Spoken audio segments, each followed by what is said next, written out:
I know some of you, we had a chance to meet at some of the South 40 events that took place on Friday night and Saturday night. So it's great to see those of you again, and those of you who were not able to attend those events to be here now. My name is Chris Kroger. I'm the Associate Dean of Engineering Undergraduate Student Services. We've got the best job on campus because we get to have the ongoing 4-year interaction with your sons and daughters while they're here. And we love interacting with them and seeing the great things that they do in their lives while they're here and when they graduate. So first of all, though, I want to kick it off to Dean Aaron Bobick.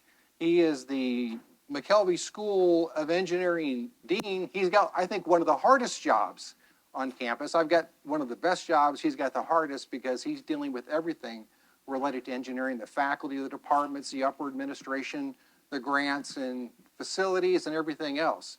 So I will say, though, that as far as a Research One institution dean goes, he is incredibly oriented towards undergraduate students, which isn't true for a lot of places. He's given our office lots of additional resources over the years to help support our undergrads. So if nothing else, I want you to know that the top leader in the McKelvey School of Engineering is very oriented toward your students. So Dean Aaron Bobick.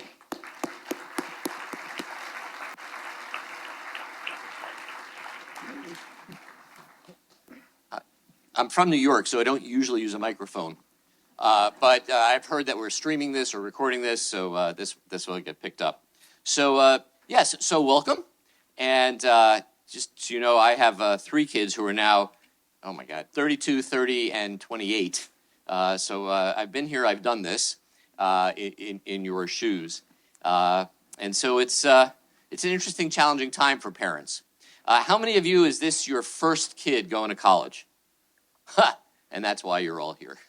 That's right. How many of you, is this your last kid going to college? And you're the one with the huge smiles on your faces. That's right. I was talking to someone, I said that my wife and I, we've been married forever. We just actually celebrated our 42nd anniversary. But if you do the math, that means we were married 10 years before we had children. And so when our last kid went off and became empty nesters, somebody said, what are you going to do? And I said, I don't know. I was married for 10 years without any children. It was kind of great. So it can be great. So let me start off with just a few things. First, fundamentally, I just want to thank you for entrusting your kids to us. Especially for those of you who are first-time parents in terms of kids going to college, because you don't really know. I mean, you go on some tours, you talk to some people, your kids get all excited about, all sorts of things, but you don't really know. And it takes a certain amount of faith for you to have in us that, as Chris said, things are going to be okay. And I'll tell you, things are going to be better than okay, all right? It won't be without drama along the way occasionally, but one of the most important things in helping your kids sort of navigate that drama and come out the other side are the people that you're going to be meeting soon. Chris will introduce later a bunch of the folks from his office. This is being streamed, so I can't tell you that we have the absolute best advising group on campus, but we do. And in particular, they get to understand your kids really well. In fact, one of the things you've probably heard is the students get both faculty advisors, and the faculty advisors are associated with their major. And in fact, if they change majors, within engineering, they'll change faculty advisors. But they will get a 4-year advisor from Chris's office, and you'll hear more about that. And that 4-year advisor stays with them the whole time. Those advisors are not only well-versed in what it takes to be successful within engineering, but they understand all of WashU. So if you're a student is thinking about doing a minor or taking a double major or just going and doing some certain interesting classes that are outside of engineering, which, by the way, we encourage all of them to do. One of the reasons you come to WashU is to take courses outside your domain and to meet people who are not like you. In fact, I spent 16 years at Georgia Tech before I came here, and Georgia Tech's a great school. In McKelvey, we have about 105 tenure track faculty. Maybe it's 108 now. At Georgia Tech, there are 110 tenure track faculty just in mechanical engineering. So if you get a mechanical engineering degree, you're going to take some great courses from some great faculty and spend a lot of time with great mechanical engineering students, and you possibly will meet no one different than you. You can't really do that at WashU, and that's the point. And we're highly encouraging of people to get out there. Talk about changing majors. Some of your students have a definite idea about what they want to major in. They're going to charge into that. For some of them, it's going to be exactly what I wanted. For others, it's going to be, I have no idea what I was thinking, right?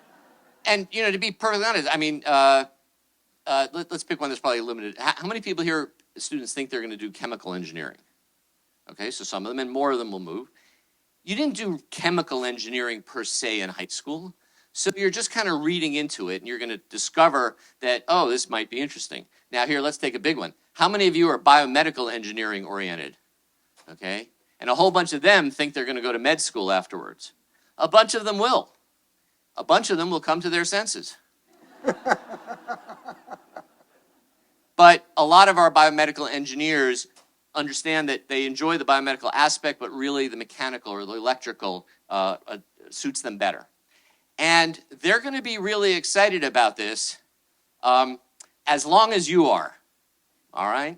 So just be ready for that first call when they've changed their major, the second call when they've changed their major. What's the record? That's a great question. I don't know. Okay. It's at least 5. Okay, there's no question that people, you know, and et cetera. And what's great is that, all of our students are really strong students. And so they'll start off on one path, and then they'll figure out that there's a slightly different path that they want to take. And one of the great things about the advising group that you're going to hear from is the ability to get advice about how to do that. Even, by the way, to move out of engineering, all right? We're an interesting engineering school in that more people transfer in than transfer out. A lot of that has to do with, okay, how many people are here for computer science? Oh, come on, be honest. About 50% of our students at this point are doing computer science. So more people transfer in than out, but we do have people transfer out, and that's okay, and we will work with them because we want them at the end of the day to be successful. And that actually brings me to my very last point. Almost all of our students, if we looked at rankings out of high school, almost all of the students come from the top 5% of their school, certainly the top 10%. We have a bunch of valedictorians. One of my undergraduate degrees from MIT is in mathematics. So I can tell you with relative certainty that 50% of the students are going to be in the bottom half of the class.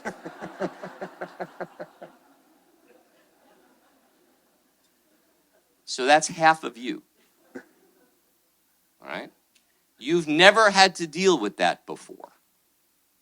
So somewhere along the way, your student is going to get her first C, maybe even her first B, and almost certainly it would be their first F.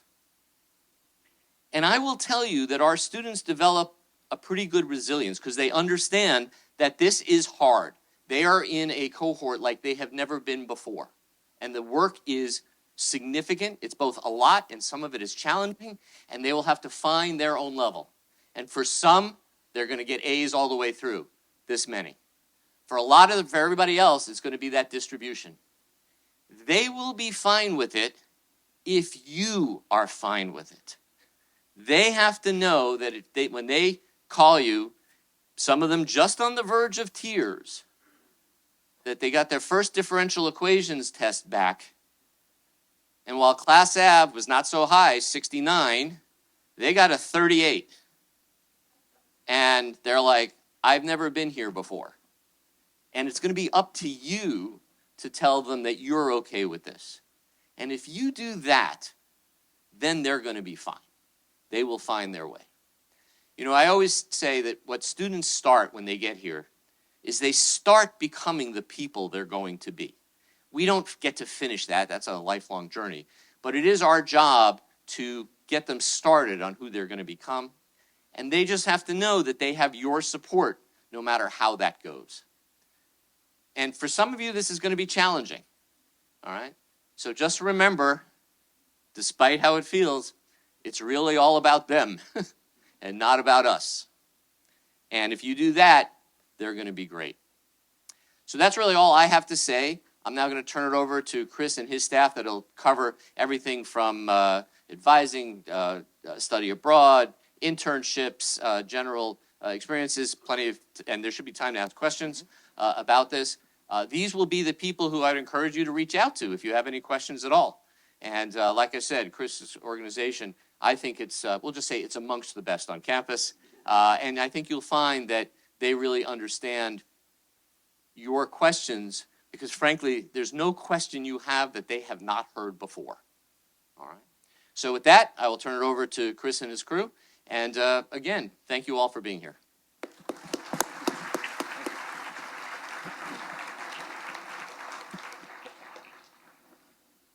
Thank you, Dean Bobick. And the plan here is to give an overview of what we're going to be talking to your sons and daughters with. We'll be in here tomorrow morning at 10 o'clock, and we'll have them for an hour and a half. We're going to give them the introduction to McKelvey School of Engineering, a lot of pointers. I'm going to go through some slides here with you so you have an idea what we'll be talking about. And I do want to reserve a chunk of time. We have other staff and a student here to answer your questions. So whatever we don't cover here, I want you to leave here feeling like you know what's going on and having your questions answered. But before we do that, I'm going to do something I haven't done before, just like I did with a group of students that was here earlier where I asked them, what should we tell the parents?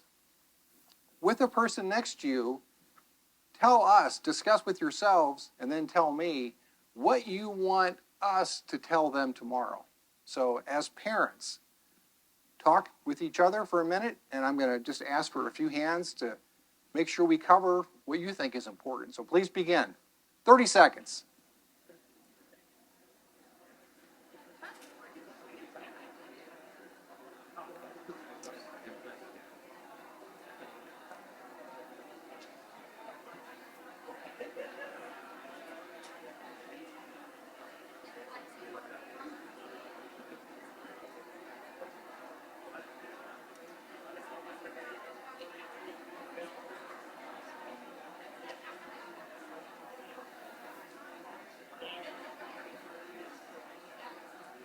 Okay, let's bring it back together if we could, please.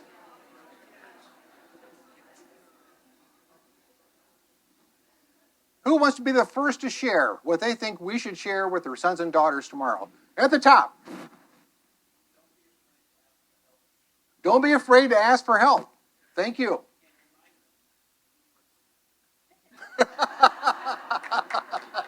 Thank you. Yes, yeah, the question was remind them not to be afraid to ask for help. And what was the second part? Remind them who they're working for. We work for them, right. What? Yes, up in the front. It's quite similar to the first one. Really, if they come across a challenge, we come down to it. And we'll be able to do boundary issues and everything else like that. So where do they go? All the systems are available to come to that. It's kind of like two-way questions. Some of those parts were asked. Okay. So obviously that I have as well. Yeah, so I think that's the most important thing is there and everything that if you come across the challenge to speak directly to you as well, quite sure that you'll be able to find out now in the people. thank you. And the key point being make sure they know where to go if they have a specific challenge. Thank you. Yes.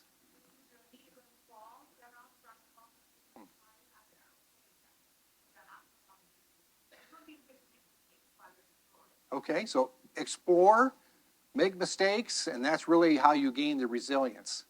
And research has shown long-term resilience is a better predictor of success than intelligence. At the top. When you do call home, mom and dad are not going to be as upset as you think they are. Ah. And that they've They just won't tell you. Ah, Melanie, be sure to remind me to tell the kids that if I forget tomorrow, to remind them that even the parents had stumbles in their life, even though they don't realize that. And the parents won't be as upset with them as they think they are. Sir. Mhm. Yeah? Yes. So remind them that they're not all going to be at the very top. And usually what I say is, most of you are in the top 10% of your high school classes. Well, mathematically, 90% of you won't be there um, every semester. Yes.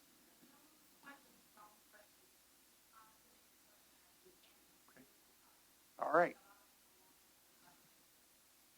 Ask as many questions as you can. There are no dumb questions.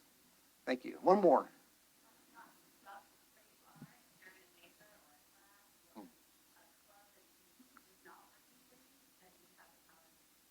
All right. You're never stuck. You can always make an adjustment or a change. Yes, that is really great advice because a lot of students do. I see a lot of burning hands, so I'll go for these two over here too.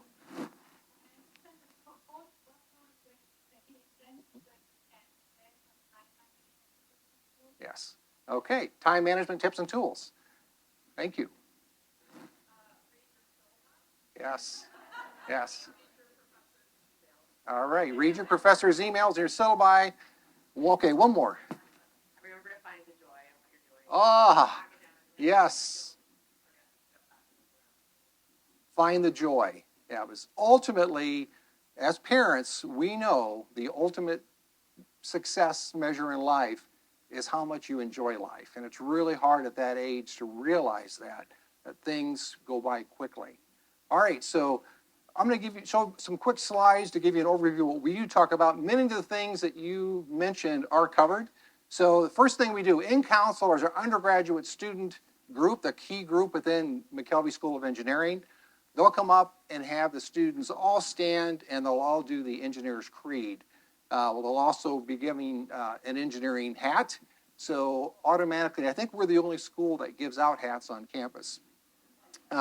Let's say McKelvey School of Engineering, so automatically they've got strong identity. And the engineering students do have a very strong identity among themselves here. Then I go through each of these bullet points one by one. So each one will come up in a slide separately. So the resources, asking questions, using a calendar, prioritizing their time. And I mentioned that we really cover these things right off because they're all smart enough to be here. It's typically one of these things that get them sidetracked or distracted or derailed in some way. So they all roll their eyes because they've all heard this before, but we think it's so important that we cover it with them at the very beginning of our session. And the last one is really also for you. So if they're having a family crisis or a family difficulty and they need to suddenly return home because there was an illness or a grandparent passes away or something horrific happens, let our office know that because we can reach out and let the faculty know, that their instructors know that they had to return home. So please let us know if there's a family crisis or something comes up. We talk a lot about the different aspects of this slide. One of the things I love about this campus, and I've been here for 33 years, is how collaborative it is. It is not a competitive, cutthroat place. Everyone here is really smart, and that's an advantage of having a really strong peer group, because with that peer group, they're going to learn as much from each other doing studying at night with each other as they are in the classroom. It's struggling through that homework and figuring out what that professor was talking about. They will learn a lot from each other. We have strong representation all across campus and all the different student government areas. One of the student board of trustee members that are selected go through a very rigorous selection progress. There's only a few students selected. One of those students is an engineering undergraduate this year. He also happens to be the in-council president this incoming year. Athletics, we see a lot of our students involved in Division III athletics. Many of them are team captains who are engineers. I love the engineering athletes because the qualities that make for a good athlete make for a good engineering student. They're not afraid to ask for help. They're good time managers. They're resilient. They're great collaborators with other students. So if a student is an athlete, if your son or daughter is an athlete, they will do very well here in engineering. Quite often, the football team will sometimes have more engineering majors than any other major on campus from any other division. So I've seen that here for many years. Many pursue second majors and minors. Roughly 70% of our students, when they graduate, they'll have more than a second, or more than just their undergrad degree. They'll have a second major, a minor, or a BS/MS program where they stay one extra year and get a master's degree. That is an awesome opportunity that we mention to our students frequently. But a lot of times we'll tell the students too in advising, I know you're thinking about doing these second majors and minors. And sometimes the students here can be really type A. They're trying to see how many second majors and minors they can cram in their back pocket before they leave. And sometimes we say, you know what, maybe you don't need that second major or minor. Maybe there are just a couple of courses that you want to take related to that area. Honestly, at the end of the day, no one is going to care but you what second majors and minors you have. No employer, and sometimes computer science could be an exception, so a computer science second major or minor might help a student. But by and large, most of them are for their own personal interest and enrichment, and sometimes just a set of courses can help them with that. Research opportunities are stressed here. If they want to do research, we have a lot of students doing research. I see the research opportunities as being, it's a great way to really encourage them to think about getting a doctorate or a PhD in engineering, because the students make such great money with an undergrad degree alone that it's hard to convince them to go live in poverty for 5 or 6 more years to get a PhD degree. But if they can get that research bug under their skin through a research experience, they're more likely to delay gratification and then go on and possibly pursue a PhD. Entrepreneur activities. This is one of the biggest changes I've seen both in St. Louis and on our campus in the last decade. Entrepreneurship, innovation, encouraging students to do things in those areas. The cool thing about Washington University is that our belief is that if you're an undergraduate and you have a great idea, you own the intellectual property to that idea. So you can use our help and resources here and then take that, and then when you graduate, have a startup company. We've had students in engineering that do that. We still have more open spaces on our campus for buildings. So we want our students to go off and become very successful so they can give us money to put their name on more buildings here. And that's one way we can do that. Academic support systems I'll mention, and our high retention rates. So most state universities, the retention rate is about 55% of the students who will start in engineering will graduate with an engineering degree. Our university data shows that it's 85% of our students that are staying in engineering and graduating. And that 15% that's not staying in engineering, it's not that they're leaving Washington University. It's that they're pursuing a finance major or an architecture degree or something else. They got here, they took some intro courses, and they decided they'd really rather do something else. And this is the place that they can do that and they can move around. So I love this slide because it emphasizes to think bigger about what they can do with an engineering degree. Certainly, you've got the input, the math and science is crucial, but they need a wide variety of courses here in the humanities and social sciences and business and art, and music. They can take those different things to help them become more well-rounded and developed. I think of being a creative engineer as someone who has a lot of great imagination, and imagination is tied to neural stimulation. The more new and novel ways we can stimulate the neurons of the brain, the more creative, the better they're going to be at engineering. So we want them to take classes all across the university. And when they leave here, we see our students, certainly a good number do classical type engineering jobs that you think of engineers as doing, but we also have a chunk that go into med school. We have some that go to law school. Consulting companies love hiring our students because they're great problem solvers and how to use quantitative tools to help them solve problems. Finance, management, graduate programs. So we see our students go off and do a wide variety of things, so they need to think bigger. For example, W.E. Murner was a graduate of Washington University. He had degrees in electrical engineering, physics, and math, PhD in physics. He actually had no formal degree in chemistry, yet his Nobel Prize was in chemistry. So I use this as an example of how a lot of that information and knowledge is transferable. Where you get a body of knowledge, you can use that and transfer it. And we see that with a lot of our faculty here doing a lot of different things across campus with the, so not only our students do it, but our faculty do it too. And I like to show them a series of slides to get their thinking and anchored in terms of things that they can do. Like Allison Todd, she had a double E degree, a minor in computer science, and a minor in ancient studies. Now she's an engineer at Boeing in Albuquerque. Kalishi was an in-council president when he was here, very active in in-council, but also NSBE, the National Society of Black Engineers. We have a maker space where students can go and build things on 3D printers and laser cutters. He was a technician there, and now he's in the Chicago area as a design engineer.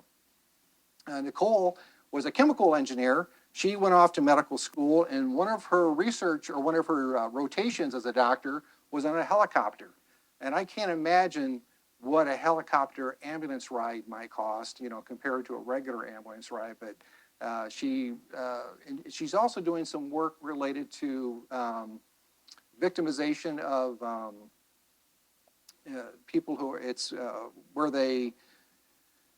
human trafficking. So she's also been involved in some of that type of work. Thomas is my advisee. He's a rising junior. And he is doing an internship this summer with a company that deals with the drones. And his research is actually, or his work is actually related to using the weather and how to better direct the drones when they're delivering their medical supplies.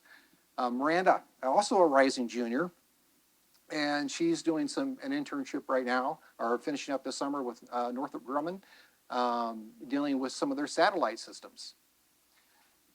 Bob Binkin, you may or may not have seen him or even known that he was a Washington University graduate, but he earned degrees in mechanical engineering and in physics while he was here, and he was the chief astronaut from 2012 to 2015. He's been in campus numerous times talking to our students, and he's a retired astronaut now. Actually, he and Emma were on stage together, and where she did some work with NASA, which is how he got to know her. But she's also done some artificial intelligence work with Ford Motor Company in addition to NASA. Fiona Turin, now that we're still on the topic of NASA, you may remember the movie Apollo 13, where Ed Harris, the actor, was the flight director of that. Well, Fiona Turin, our graduate from mechanical engineering with a minor in aerospace, she's the 100th NASA flight director. I mentioned sports. So, we actually do have students that go into sports and stay in there when they graduate. Ryan was picked up by the Cardinals when he graduated. He's still in the minor leagues with the Cards right now playing. And he also does a lot of data analysis with them, with his computer science degree. Aaron involved with the energy and works with General Motors, and she is working with EV charging stations. And Alvin has done a summer internship, also a rising junior, with Boeing Global Services. Kendall Gretsch graduated biomedical engineering, and she's won gold medals in both the Winter and the Summer Olympics in the Paraplegic Olympics. And finally, my last example that I like to show, John Brook. Now, John was one of our Langsdorff full tuition scholarship students, mechanical engineering, undergrad, master's, minor aerospace, minor electrical, minor robotics, true underachiever, graduated summa cum laude, destined for a rocket engineering position or NASA. Any thoughts about what he might be doing? He's the head backcountry ranger at Denali National Park. The reason I like showing John's example is to highlight that we don't know where a person's true long-term passion is going to be. He is loving life. I'm Facebook friends with him. I see pictures of him all the time. His wife is also in one of the photos there. She's works there too. And so I love this quote. So your vocation in life is where your greatest joy meets the world's greatest need. And there is no doubt that engineers meet the world's needs in so many different ways. And fortunately, as an engineer, they also make really good money. So we like it when the thought of our sons and daughters having engineering degrees, because it gives us a sense of security that when they're out there in their lives, they're going to do okay for themselves, and we're not going to have to worry about them. And I will say that My daughter came here. She was here, my oldest daughter, almost a decade ago, and was admitted to Washington University. Started in the Olin Business School. It wasn't engineering, but Olin Business School is okay. They produce great graduates too. And after her first semester, she switched to arts and sciences and became a women and gender studies major. And my wife and I were like, man, she'd be living at home now for us the rest of her life. And that part is still true. But she loved it. Her and I had lunch every week together where she would tell me what she was doing. She was very passionate. And now she's in a doctorate program in the med school, one of the top occupational therapy programs in the country. So I say this, even though you're not sure what your son or daughter might do, things end up okay for them. They're smart kids. They will find the right opportunities, what fits in with them. And we hope it stays here with us. We don't want anyone to leave McKelvey who joins us. So here's the breakdown of the incoming class this year. This was as of Monday's numbers that I saw that came through. We make up about 17% of the incoming students, which is pretty typical from one year to the next. What's really fascinating, though, and Dean Bobick mentioned that we have more students that transfer into McKelvey than transfer out. Typically, about 20% of our graduating class will be engineers. Part of that, some of the transfer students who came in through our dual degree program. But last semester, we had 80 students transferring in from around campus to McKelvey and only a dozen leaving McKelvey. So we have more students coming in every year, way more coming in every year than leaving McKelvey. The breakdown of our incoming class is very diverse from all around the world and around the country. Nationally, it's typically 18 to 22% women in engineering. We've always been way above that. This year, we're at 39%, 29% underrepresented students. If we look at female and or underrepresented, that's over half of our class, 28% Pell, 19% first gen, 32% Pell or first gen, and 6% international. So we're very pleased having the diverse class that we have come in every year. I almost hate showing this slide because it changes so much so fast. This is the current snapshot as of right now where students are majoring in, but this will change a lot. A lot more students will switch to systems engineering over time. Most students have never heard of systems engineering, and they get here and they learn what it is. So we expect them to move around. We currently have no caps in terms of students changing majors. They're free to do that if they want to. We emphasize the academic strength of the peer group, that if they were admitted here and we had 6,500 applicants, typically around 10% admit rate, if you were admitted, you're good enough to make it here academically. Other things might get in the way, and we want to make sure that those things don't get in your way if possible, but they're all capable of doing it. Absolutely, there's an adjustment period. We see some students adjust fairly quickly. Some students take a semester. One of my advisees took a couple of years before he got fully adjusted. And now his junior year, he suddenly said, I finally get it. I've kicked into it. And it's so exciting when you see them do that. And again, our goal is to see every single student who's with us in engineering graduate. We're not trying to weed anyone out once they're here with us. Very strong culture of collaboration and support. It's always been like that here. For example, we have a Women in Engineering Center here run by Christine Dearmont. This is one of Aaron Bobick's things that he has created since he's been dean here. And it's a great opportunity for women to form stronger bonds and to feel more connected to the School of Engineering. Our office at Engineering Undergraduate Student Services will have them chant all together, Lapata 303, Lapata 303, Lapata 303, when they're here tomorrow morning, because we want that burned in their brain so if they're not sure where to go, they come and see us, because we are with them their entire life cycle. From the time that they were prospective students, we were involved with admissions then, to the time that they graduate, they walk across the stage. It's our office that does a lot of the work with the commencement ceremony. So again, that one bullet point there, if there are issues, that there's a family emergency, sometimes they'll forget this, have them contact our office so we can help them out. Our advisors, they've all been assigned advisors. We've all met with the students over the summer over Zoom, talking about their registration. They're all registered now, and some of the folks will be up here on the stage here to help answer some of your questions.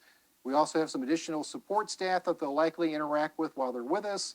And we have a registrar team that deals with anything related to their transcripts, summer courses, graduation degree clearance. So there's a lot of support here across the board. They don't really need, for the core things that they need, they won't need to leave McKelvey.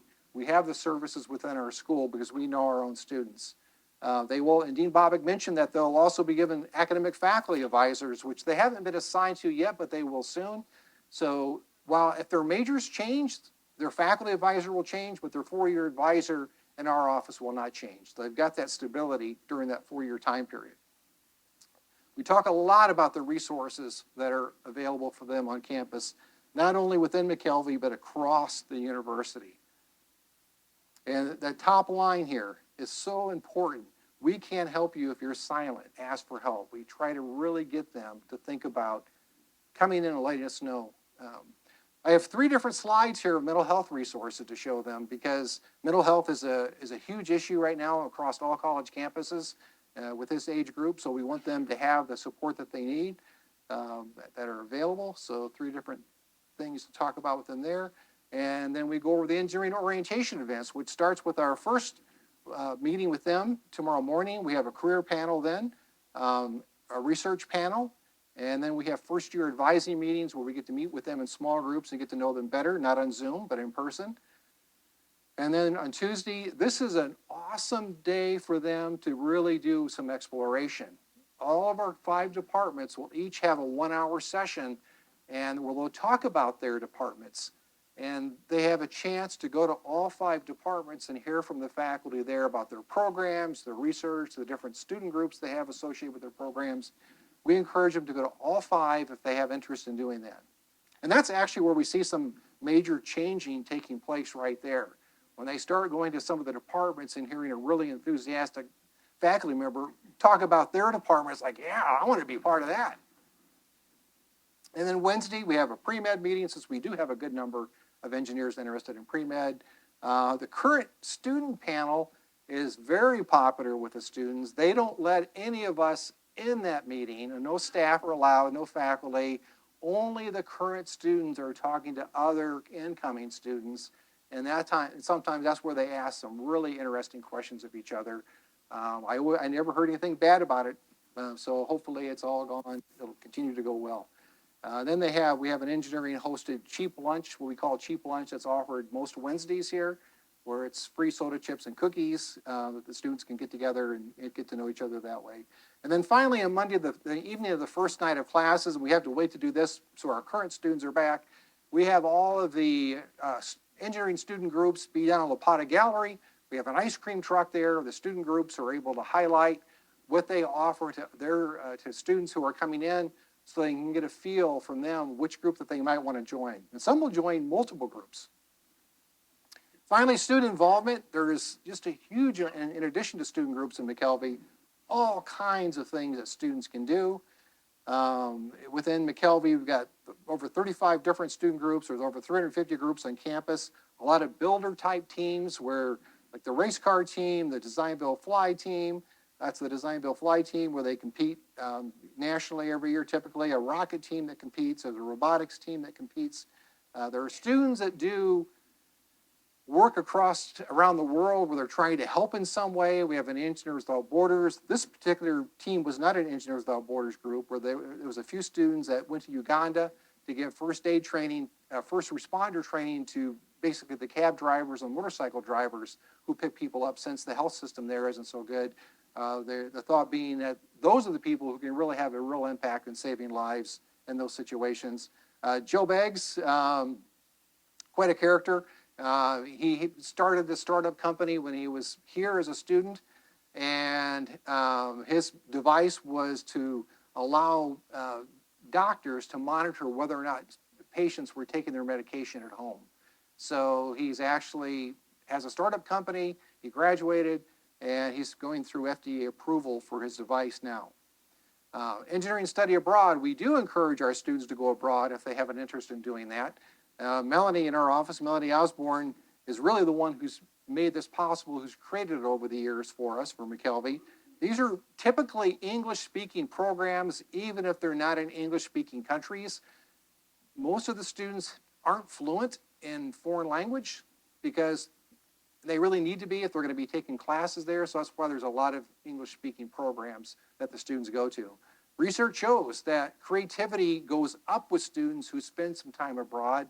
It broadens their thinking. They see different cultures, different ways of people interacting, how things are done. So we encourage our students to do that. If nothing else, our Summer in London program is really pretty cool, where after their first semester or their first year, they can do a summer in London and take differential equations. There's also another program being developed in Greece, specifically for the computer science students for the summer. Next year, we should have a slide about them up here. And finally, we'll have the panel come up and introduce themselves and answer your questions, because we still have 35 minutes together. So, panel members, please come on up.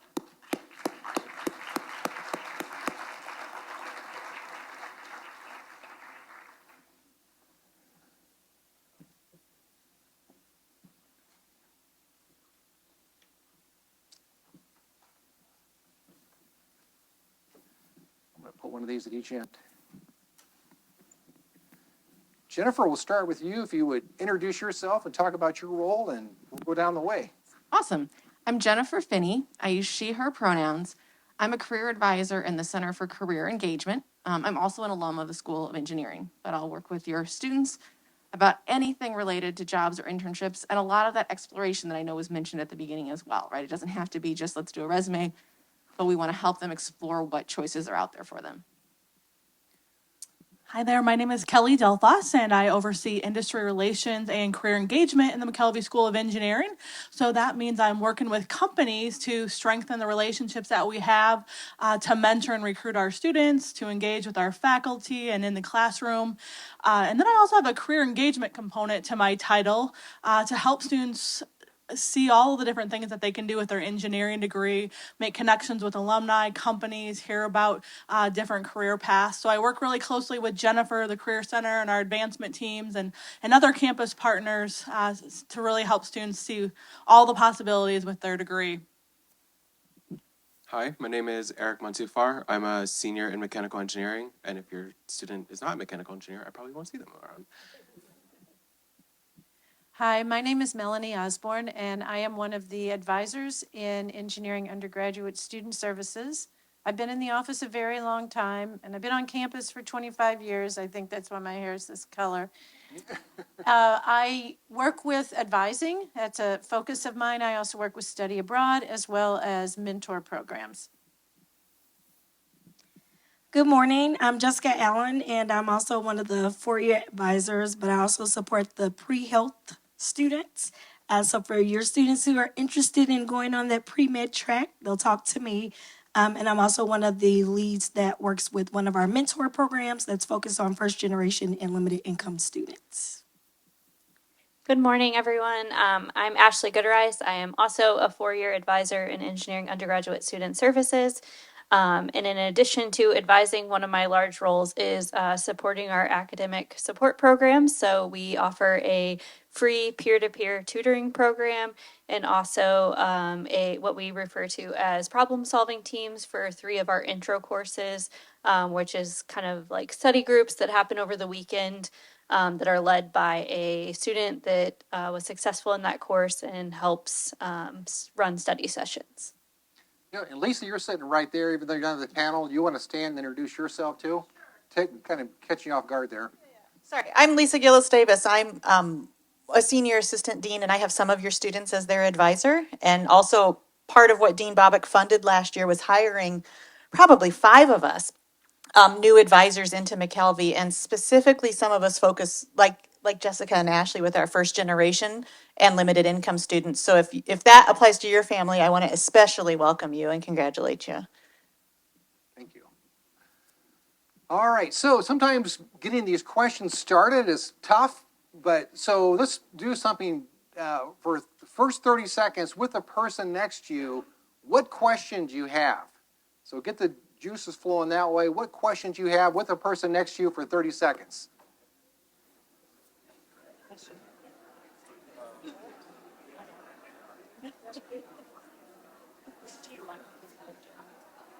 I'd like you to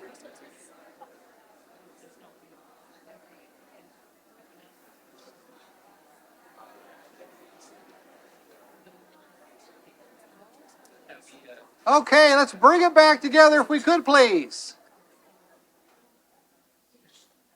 Who has the first question? Yes. So, what's the reaction feeling? What's a great question to you as a senior mechanical engineer that you would have liked to have done? So, Eric, if you could repeat the question so that people being streamed can hear it. Yes. So just to repeat the question, what should students ask a senior in mechanical engineering? I guess, I don't know. That's a hard one. If you were a freshman, what would you tell yourself now? Oh, get more sleep. No, I think it would just be more of like reassuring that like it's okay.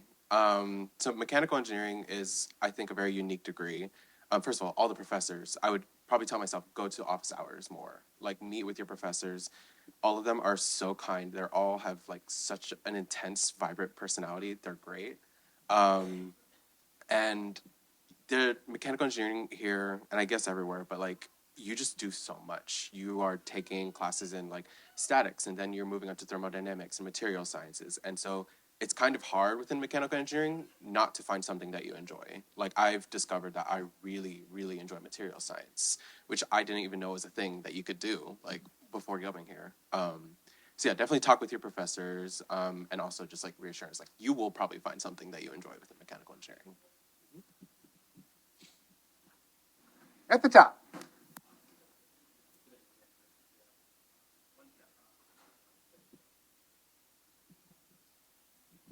When do summer internships, when should they start approaching? Yeah, so we love that question, but also we do not need to be the first stop for any of your students, right? We want them to get settled on campus before they worry about that internship.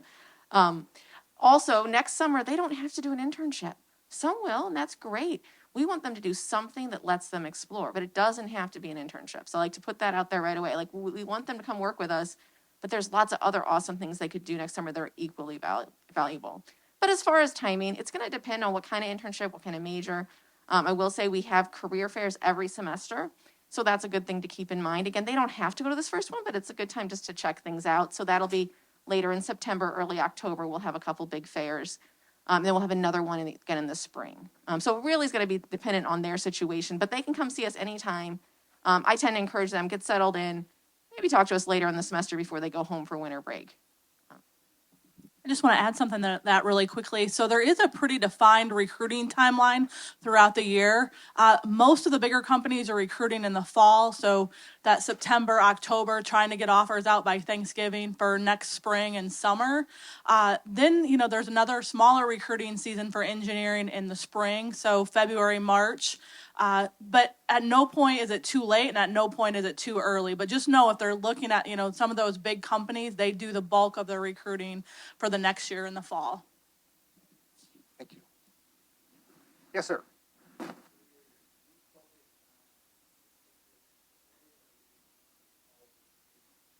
So the question relates to the location of the companies, St. Louis or nationwide or worldwide? We're working with companies worldwide, all across the country, really. We work with companies and bring them to campus for different recruiting events, but we also do a lot of virtual events to help our students connect with companies and alumni that are, across the world. It could be, panels that we do. It could be road shows that we do and take students to visit the companies. So we have relationships that we're strengthening with companies, and then if there's companies that we're not working with, we can almost always try to find alums to help the students connect with companies or people within those companies. So really all across the board. Up the front. What is big tech? Sometimes I big tech companies, small companies as well. I just want to know if you guys do work, or you guys have worked with big tech companies, or any tech company, they were well known, and whether we shoot or not shoot, being able to work with any company. Question about big tech companies in general. Do our students work there?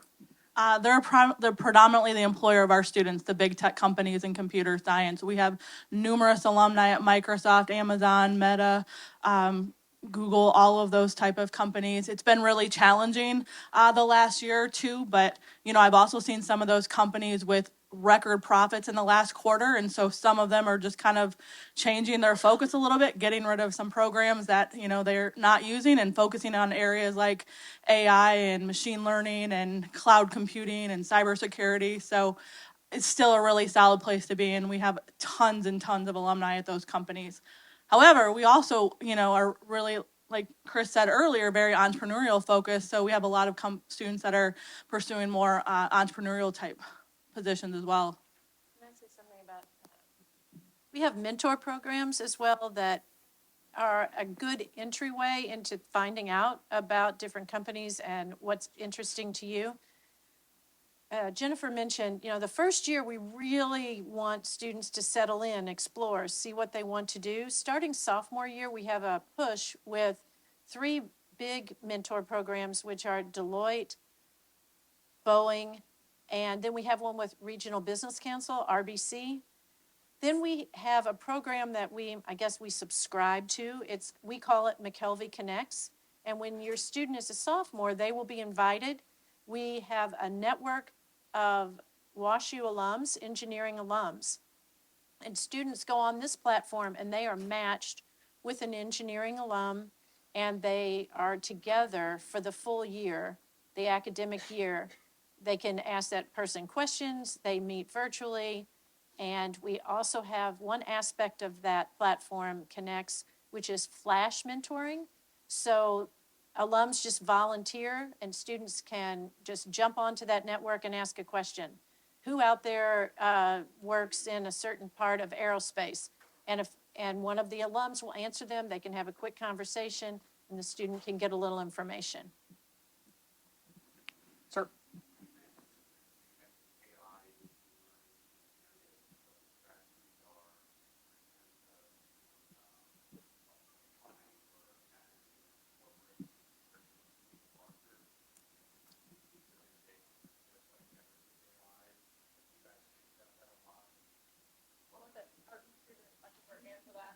Yeah, so I got out of AI just in time not to make any money. But my background is in computer vision. Yeah, in fact, we I had hosted him once before, and then Sam Altman just came and visited with us just about 6 weeks ago, a couple weeks before GPT-4 went live. So we actually got to see it in advance. Part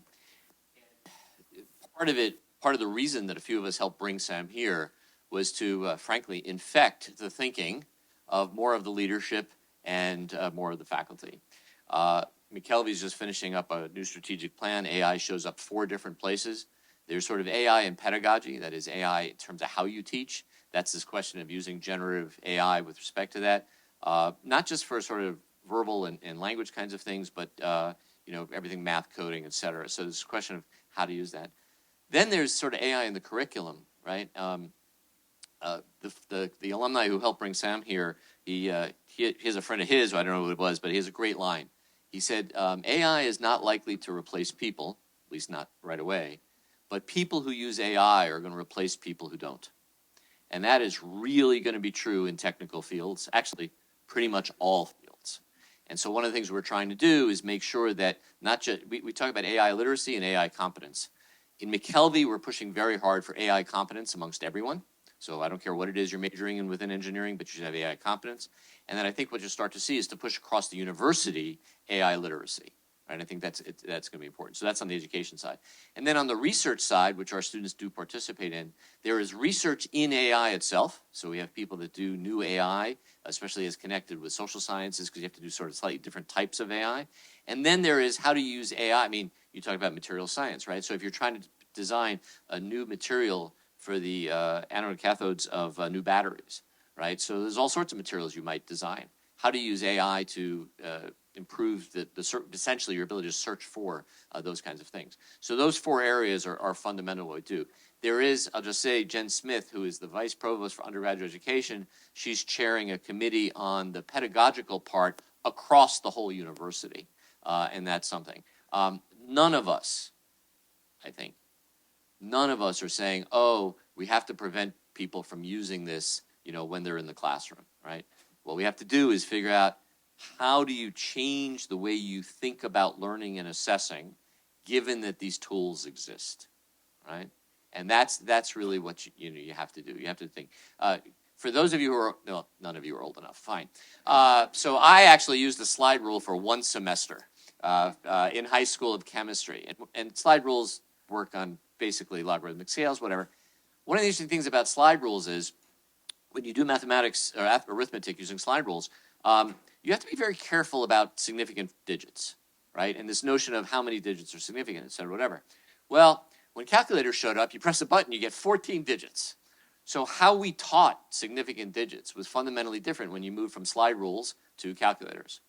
How you think about expository arguments are going to change when you move from you generated all the text on your own to you generated text and then you iterated with a tool that helped you make that better. So how I'm going to ask you to think about demonstrating to me your ability to frame an expository argument is going to be different than it was really just then 8 months ago, right? And I won't pretend we know the answer, but we're working really hard at incorporating. We know it's something that we have to do, and frankly, it's thrilling. It's not terrifying. It's a little terrifying, but mostly it's thrilling.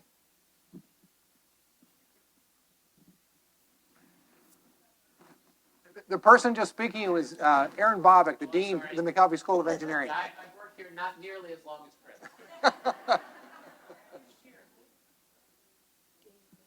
Dean Aaron Bobick. The guy not wearing the tie.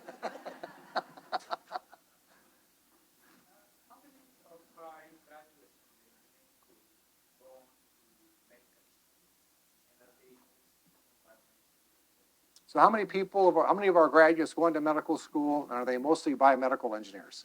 All right, good question. I knew it was coming.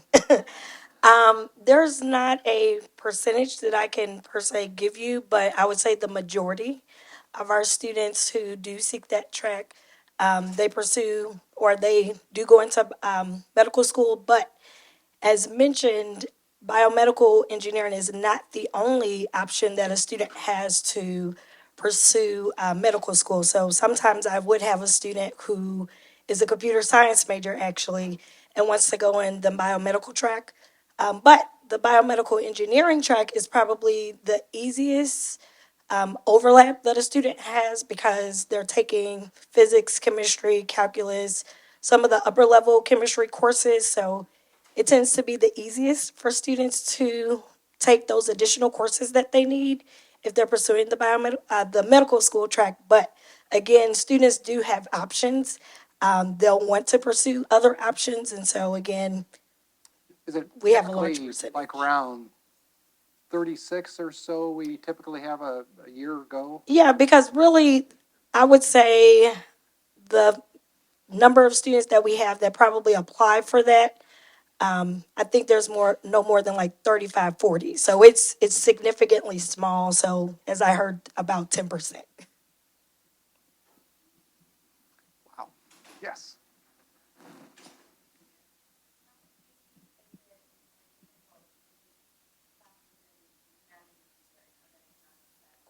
So how easy is it to take courses in the humanities, non-STEM areas? Really easy.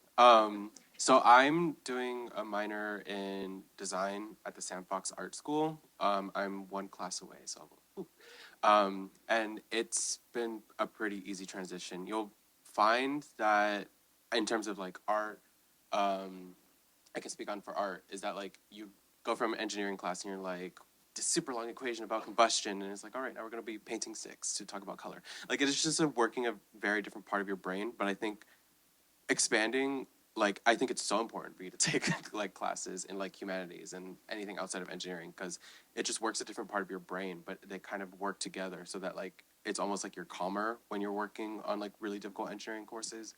But I took a lot of throwaway classes, like stuff that didn't really help. So I took like hip hop, I took a parallel universe class, a lot of art. You can really do have time for it. Eric, is there a requirement that our students have to take humanities and social science? Yes, you have to take, what is it? 18 units. 18 units of humanities and social science, 6 units or 2 classes have to be social science, 6 units or 2 classes have to be humanities, and the other 2 can be whichever you like better. Thank you. Sir?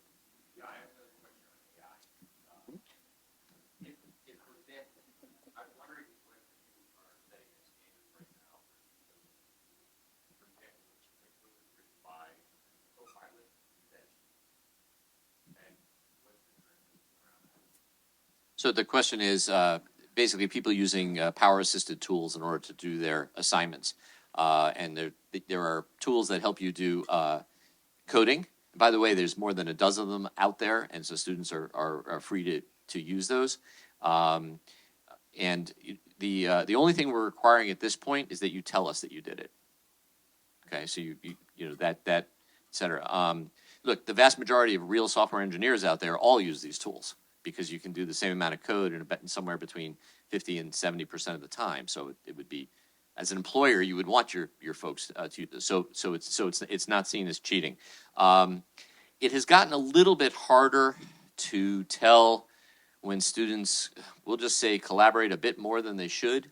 In my classes that I was teaching, I always said that you can collaborate completely at the whiteboard. I mean, you guys can copy things down, but your code should be your own. That is, you don't want to copy and paste from other students, which is different than using these tools, right? Because the students are informed about the assignment that you're doing, and I don't want to cut and paste their algorithm into my code, right? But both of us using Copilot or one of the others is fine.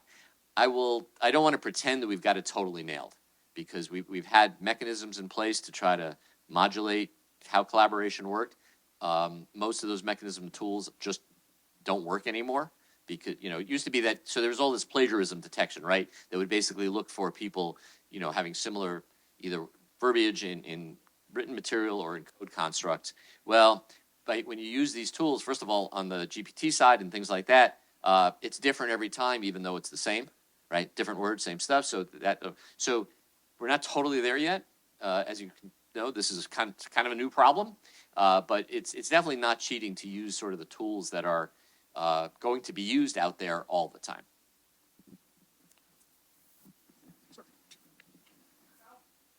How well does, on the study abroad program, how cleanly do the credits integrate? Both general credits, I think 3 credits for humanity, but specific things. I saw one of your slides about differential equations. There's a lot of very specific classes, and they go to any of these 20 places in Europe and around the world and really progress, or is it more sort of a light semester, they pick things back up where they back up? So study abroad and credit transferring back. And we have our expert here, Melanie Osborne.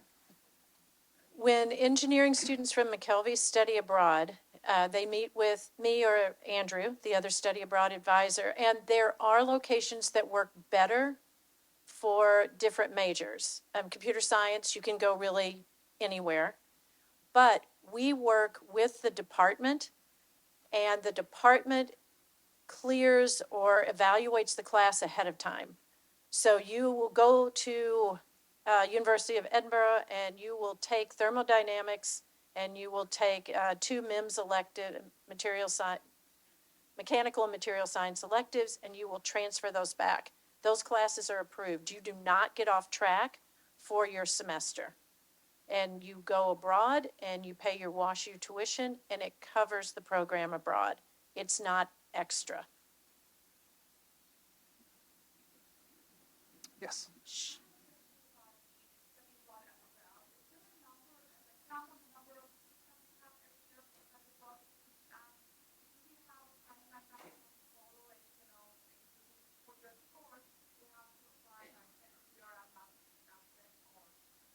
So timelines and max credits? Oh, cap on the number of seats. We do not have caps on the number of students that can go abroad, except on 2 locations. One is Hong Kong University of Science and Technology. The timeline, most WashU students go abroad in spring of junior year. And it's very important that a student come in and talk with us before they plan anything, because some majors like biomedical engineering, they really can only go abroad in the spring of junior year.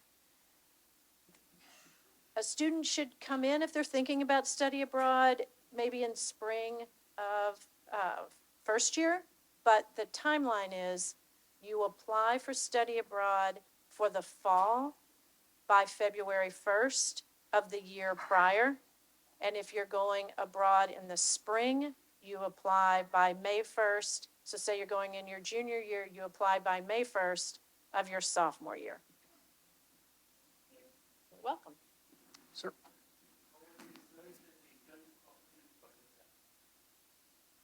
I'm sorry, sir, could you repeat that? How are the research and internship opportunities for undergrads? We'll start with internships. Yeah, I mean, the short answer, good. I'm not sure. But yeah, there's lots of opportunities. Our students do all sorts of amazing things. So again, back to like the big events, the career fairs, right? We get amazing companies that are coming to campus saying, we want to hire WashU students. But then we have lots of students that have very specific interests that aren't going to be the career fair companies.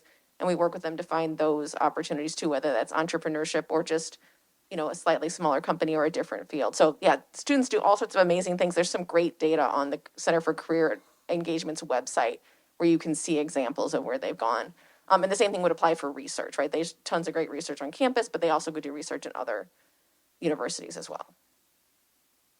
Kristen just mentioned it. So WashU has about, McKelvey Engineering has about 100, 110 tenure track faculty. Last time I checked, med school had 1,800. Gives you some idea of the scale. So a huge number of our students do research, not just on our campus here, but on the med school campus. And not just biomedical students, right? I mean, every engineer. And one of the cool things about being at as research-intensive university as WashU is that there are numerous opportunities for students to get involved in the lab. And it's kind of different, right? Classes is where you learn and absorb knowledge that's been understood. In laboratories, you get to see knowledge being created. And that's somewhat unique. what percent of our students do? About 60% of our students work in research labs somewhere through their time here. And it's pretty easy for them to get connected. Often it's through one of their friends who knows somebody, et cetera, as opposed to through a formal channel. But it's pretty easy to work in a research lab. Yes.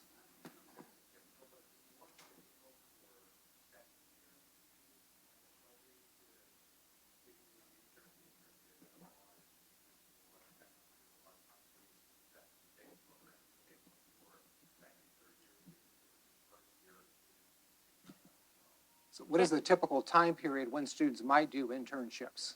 Yeah, it really ranges. So there are absolutely first years that are going to do internships. And you mentioned big tech, you know, so some of the big tech companies have specific programs for those first year students that are separate from the general internship pool.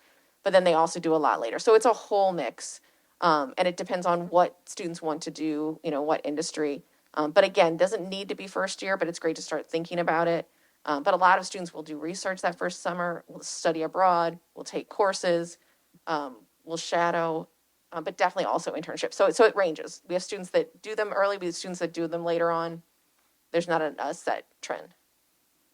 Yes. What does the timeframe look like for that first year summer abroad program? The Summer in London?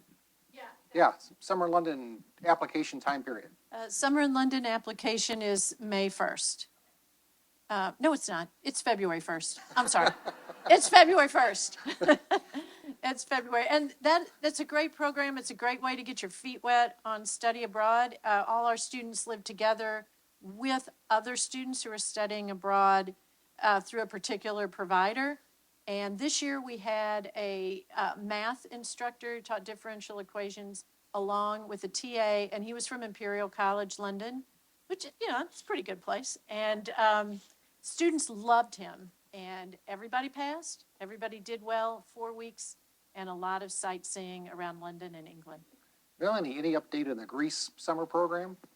Well, Greece, actually, we have moved to spring. Oh, okay. It's a spring study abroad in Greece. It's one of those things where, once again, computer science seems to run the world. It's for computer science students.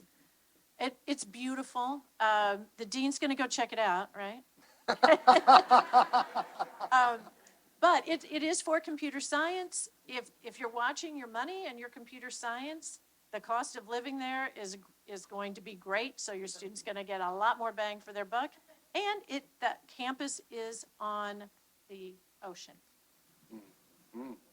Nice.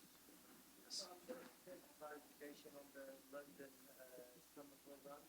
So is that, so can it, I know that obviously you can apply for it, but is that completely different to the other places that you can go and study abroad, or is that specific to only the summer? So a question about Summer London. The Summer in London program is our program we developed. It is only for differential equations. It's only for McKelvey students.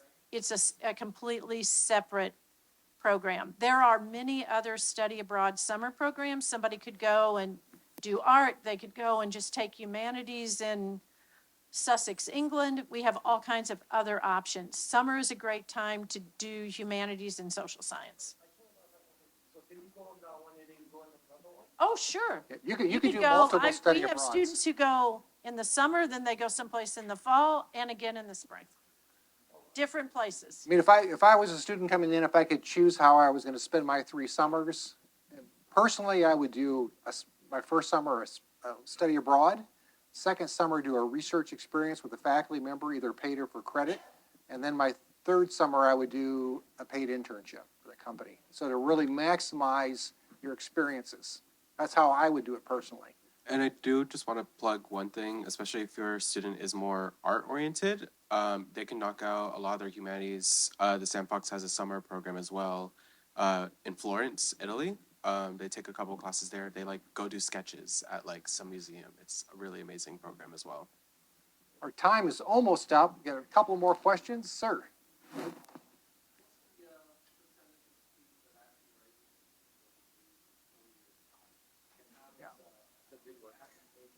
Yeah.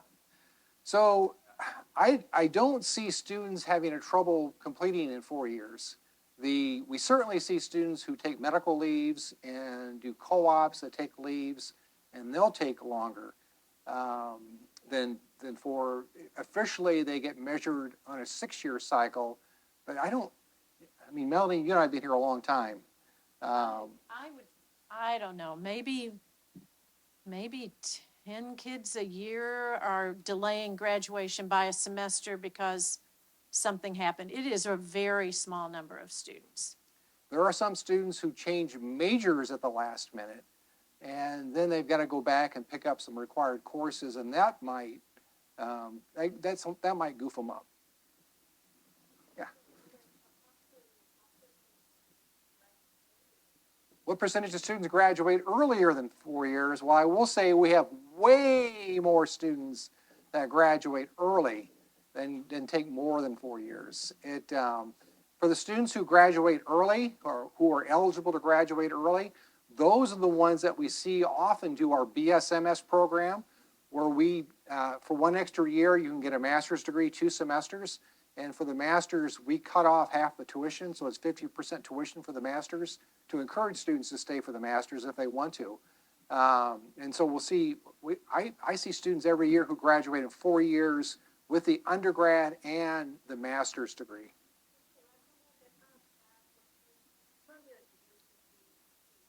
So as a student who has an interest in a PhD, doing the BSMS program might or might not be helpful. It kind of depends upon which PhD program they're going into. The nice thing about PhD programs is that they tend to be fully funded, so you're not paying tuition for PhD programs, and they're typically, the students are getting a stipend of around $30,000 a year to live on. In the back.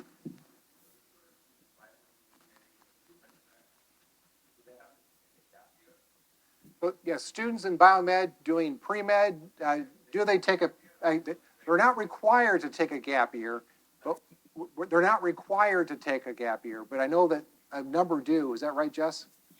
They have the option to take a gap year. So basically, when we have our pre-health meeting this week, I'll talk to them about the course sequence that they would follow that would help them stay on track to where they don't take a gap year.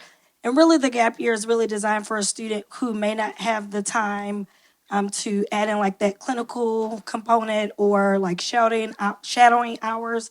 And so they may say like, well, I just want to focus on my academics in those first 4 years. So I want to use this extra year to kind of accumulate those hours. So those are conversations that we won't wait to have in year 4. We'll actually start to talk about that now, and then we'll talk more about it in their second year.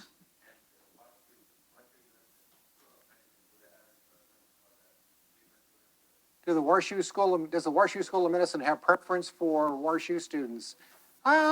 We have a good number of our students that get admitted there. Yeah, we have a good number that gets admitted there, but also remember that your student has other options, right, that they want to pursue outside of WashU. So our students really, they go all over the world. But of course, I'm sure the WashU School of Medicine, because they're familiar with the curriculum here, they would love to have a WashU student. Yeah, and while PhD programs tend to be fully funded for the student, medical school programs are not. So a lot of times they're looking for places back home, their home state. Yes.